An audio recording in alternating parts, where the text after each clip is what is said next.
पिंडज प्रवरारूढ़ा चंडकोपास्त्रकैयुता प्रसादम तनुते मध्यम चंद्र घंटेति विस्तृता। जय माता दी, जय श्री राधे कृष्ण। आप सभी का हमारे YouTube चैनल पे बहुत बहुत स्वागत है। आइए आज सुनते हैं चैत्र नवरात्रि तीसरे दिन माता चंद्र घंटा की कथा। चैत्र नवरात्रि में तीसरे दिन माता चंद्र घंटा का पूजन किया जाता है। जो भी भक्त सच्ची श्रद्धा के साथ माता चंद्र घंटा का पूजन करते हैं, चैत्र नवरात्रि के दौरान माता दुर्गा का पूजन करते हैं, उन्हें समस्त प्रकार के सुख और समृद्धि की प्राप्ति होती है। धर्म शास्त्रों में बताया गया है कि माता चंद्र घंटा की उपासना से भक्तों में वीरता और निर्भीकता आती है, साथ ही सौम्यता और विनम्रता का विकास भी होता है। चैत्र नवरात्रि के दौरान माता दुर्गा का पूजन बड़ा ही पुण्यदायक और लाभकारी माना गया है। माता अपने भक्तों की सभी इच्छाओं को पूर्ण करने वाली है। तो आइए जानते हैं माता चंद्र घंटा की कथा के बारे में। तो बोलिए प्रेम से माता चंद्र घंटा की जय, माता नौ दुर्गा देवी की जय। माता चंद्र घंटा के विग्रह का पूजन आराधना इस दिन किया जाता है। इससे साधक का मन मणिपुर चक्र में प्रविष्ट होता है। माता चंद्र घंटा की कृपा से अलौकिक वस्तुओं के दर्शन होते हैं, दिव्य सुगंधियों का अनुभव प्राप्त होता है तथा विविध प्रकार की दिव्य ध्वनियां सुनाई देती है। ये क्षण साधक के लिए अत्यंत सावधान रहने के लिए होता है। माँ का यह स्वरूप परम शांतिदायक और कल्याणकारी है। इनके मस्तक में घंटे का आकार का अर्धचंद्र है। इसी कारण से इन्हें चंद्र घंटा देवी कहा जाता है। इनके शरीर का रंग स्वर्ण के समान चमकीला है। इनके 10 हाथ है।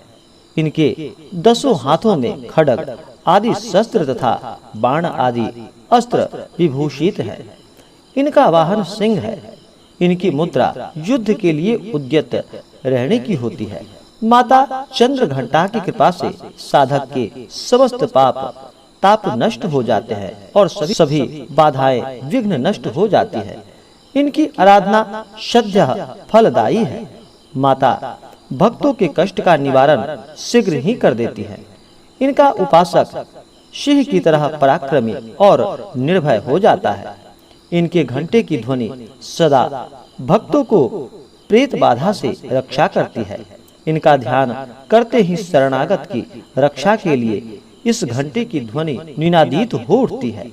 माँ का स्वरूप अत्यंत सौम्यता एवं शांति से परिपूर्ण रहता है। इनकी आराधना से वीरता निर्भयता के साथ ही सौम्यता एवं विनम्रता का विकास होकर मुख, नेत्र तथा संपूर्ण काया में कांति गुण की वृद्धि होती है। स्वर में दिव्य अलौकिक माधुर्य का समावेश हो जाता है। माँ चंद्र घंटा के भक्त और उपासक जहाँ भी जाते हैं, लोग उन्हें देखकर शांति और सुख का अनुभव प्राप्त करते हैं।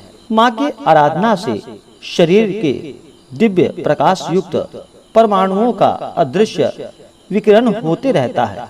यह दिव्य क्रिया साधारण चक्षुओं से दिखाई नहीं देती, किंतु साधक और उसके संपर्क में आने वाले लोग इस बात का अनुभव भली भांति कर लेते हैं। विद्यार्थियों के लिए माँ साक्षात विद्या प्रदान करने वाली है। वहीं देवी साधक की सभी प्रकार से रक्षा भी करती है। इस दिन चाहिए कि अपने मन, वचन, कर्म एवं काया को विहित विधि विधान के अनुसार पूर्णतः परिशुद्ध एवं पवित्र करके माता चंद्र घंटा के शरणागत होकर उनकी उपासना आराधना में तत्पर हो जाए। इनकी उपासना से हम समस्त सांसारिक कष्टों से विमुक्त होकर सहज ही परम पद के अधिकारी बन सकते हैं। हमें निरंतर उनकी पवित्र विग्रहों को ध्यान में रखते हुए साधना की ओर अग्रसर होने का प्रयत्न करना चाहिए। उनका ध्यान हमारे यह लोक और परलोक दोनों के लिए परम कल्याणकारी और सद्गति देने वाला है। प्रत्येक सर्वसाधारण के लिए आराधना योग्य यह बड़ा ही सुंदर श्लोक सरल और स्पष्ट बताया गया है, जो कि माता जगदम्बे की भक्ति पाने के लिए इसे कंठस्थ कर नवरात्रि में तृतीय दिन इसका जप करना चाहिए। इससे माता चंद्रघंटा प्रसन्न हो जाती है। माता चंद्रघंटा को नारंगी रंग अति प्रिय है। भक्त को जहाँ तक संभव हो सके पूजन के समय सूर्य के आभा के समान रंग के वस्त्र को धारण करना चाहिए।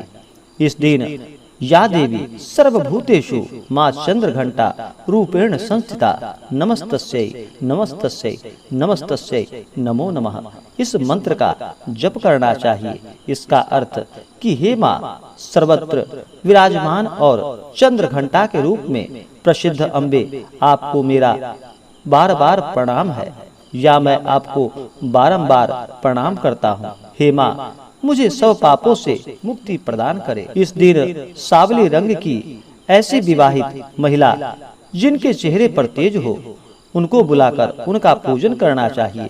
भोजन में दही और हलवा खिलाना चाहिए और फिर भेंट में कलश और मंदिर की घंटी भी भेंट करनी चाहिए। इससे भी माता प्रसन्न होती है।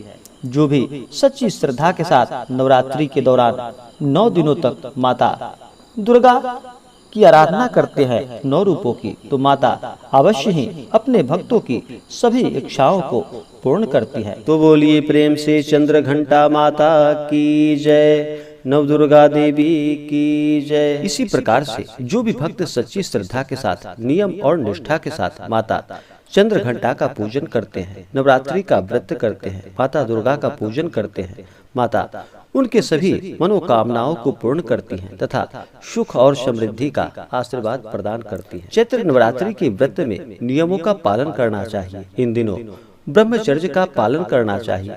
किसी के ऊपर बिल्कुल भी क्रोध नहीं करनी चाहिए। शुद्ध और सात्विकता का पालन करना चाहिए। तामसिक वस्तुओं का प्रयोग बिल्कुल भी नहीं करनी चाहिए। अपने से बड़ों का सदा ही आदर और सम्मान करना चाहिए। नवरात्रि के व्रत में महिलाओं का कभी भी अपमान नहीं करना चाहिए। कुमारी कन्याओं का अनादर नहीं करना चाहिए।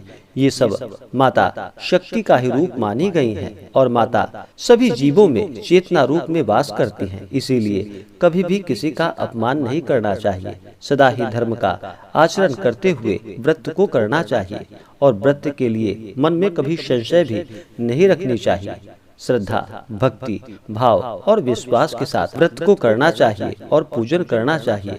इससे पुण्य फलों की प्राप्ति होती है। जब व्यक्ति के पुण्य उदित होते हैं तभी उन्हें सभी प्रकार के सांसारिक सुखों की प्राप्ति हो पाती है।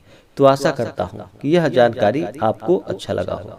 ऐसे ही ज्ञानवर्धक जानकारियाँ प्राप्त करने के लिए हमारे इस चैनल को लाल बटन दबा करके सब्सक्राइब करें, साथ में बेल आइकन घंटी दबाएं ताकि मेरे वीडियो का नोटिफिकेशन आपके पास सबसे पहले पहुंचे। वीडियो को लाइक और अपने मित्रों तथा दोस्तों के साथ शेयर करें। सुखी रहें और स्वस्थ रहें। जय श्री राधे कृष्ण। धन्यवाद।